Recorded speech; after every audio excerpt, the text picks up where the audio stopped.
Merci beaucoup. Merci beaucoup de m'avoir invité.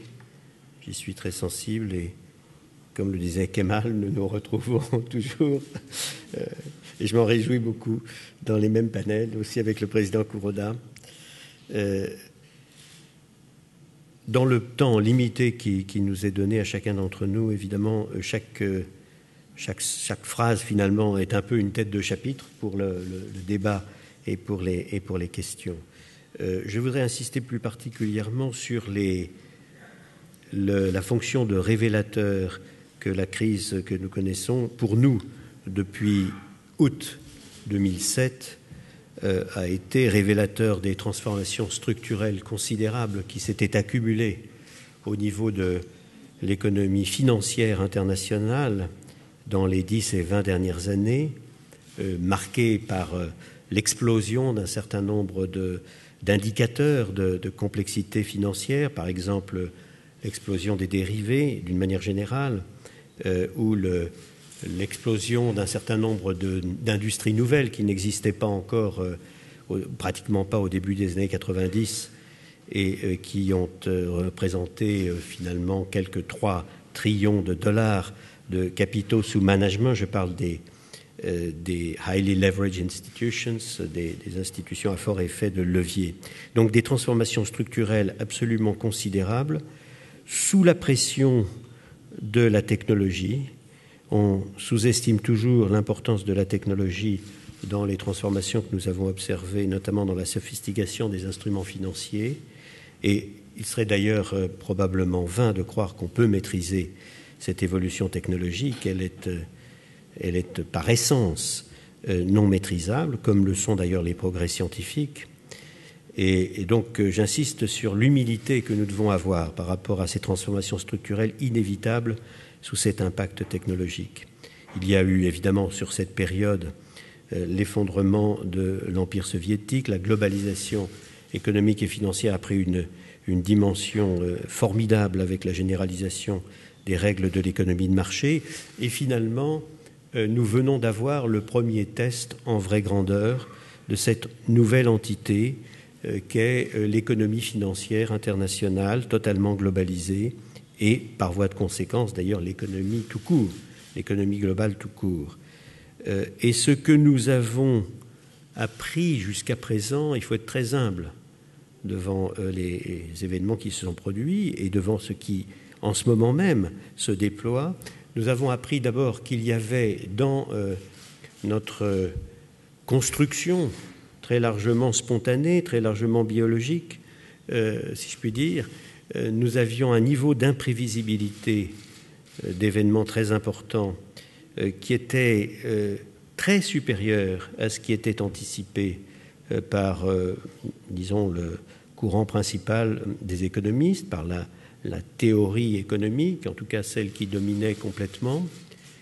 Et pour reprendre une expression que les économistes adoptent, nous sommes passés, ou apparemment nous étions, et nous sommes peut-être encore, dans une sorte d'imprévisibilité de type Ninetian, c'est-à-dire d'imprévisibilité qui ne peut pas être élucidée par des lois de probabilité ex ante, ce qui ne simplifie évidemment pas la vie ni des agents économiques au niveau mondial, ni des autorités, bien sûr.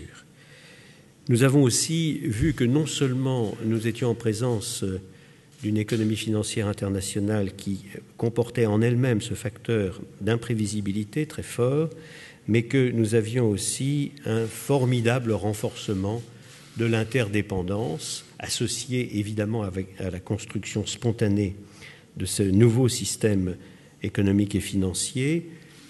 Jamais à ma connaissance, en dehors d'événements de type géostratégique, mais jamais à ma connaissance, un événement proprement économique et financier, comme le dépôt de bilan d'une entreprise dans un certain pays dans le monde, jamais nous n'avions observé que ceci pouvait provoquer une modification dramatique des systèmes de décision partout dans le monde, chez les industrialisés comme chez les pays émergents, et dans le secteur financier, bien sûr, comme dans le secteur productif, généralement quelconque. Donc, de sorte que toute l'économie réelle en l'espace de quelques demi-journées, s'est retrouvé dans une autre configuration au niveau mondial. Ceci n'était pas arrivé, à ma connaissance.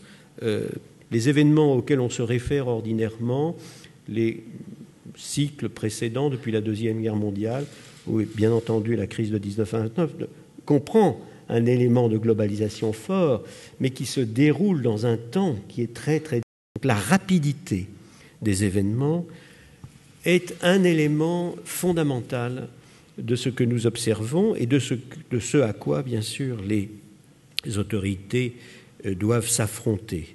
Les banques centrales, je n'insiste pas là-dessus, ont eu elles-mêmes, parce qu'elles étaient en première ligne, en quelque sorte, à prendre des décisions dont il vient d'être rappelé à l'instant qu'elles ne se trouvaient dans aucun manuel et qu'elles étaient en effet à la fois très nouvelles, très audacieuses et appelant d'ailleurs beaucoup de sagesse dans leur élaboration, mais qu'elles devaient néanmoins être prises très vite.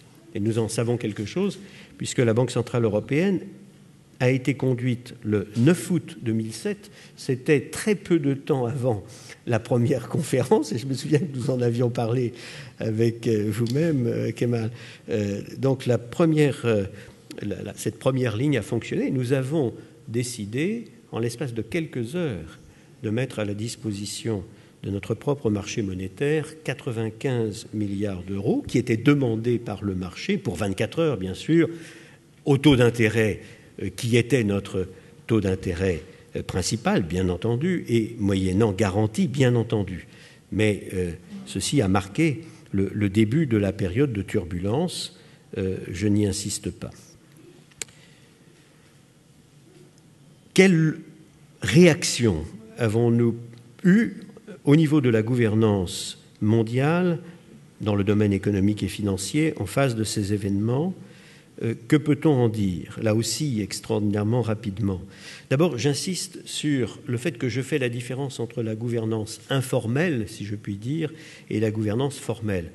Le G7, le G8 n'ont fait l'objet d'aucun traité international, sont une concertation, ou étaient une concertation entre pays souverains westphaliens, si je puis dire, mais ce n'était que cela, c'est-à-dire que c'était une concertation entre actionnaires de la Banque mondiale, du FMI, membres de l'Organisation des Nations Unies, et ils ne prenaient pas à proprement parler de décision, ils mûrissaient entre eux leur consensus ou absence de consensus. Et en tout état de cause, les décisions, quand il y avait des décisions, devaient être prises soit par les institutions internationales, et naturellement l'ensemble des autres pays étaient associés, soit par les États eux-mêmes dans leur propre responsabilité souveraine.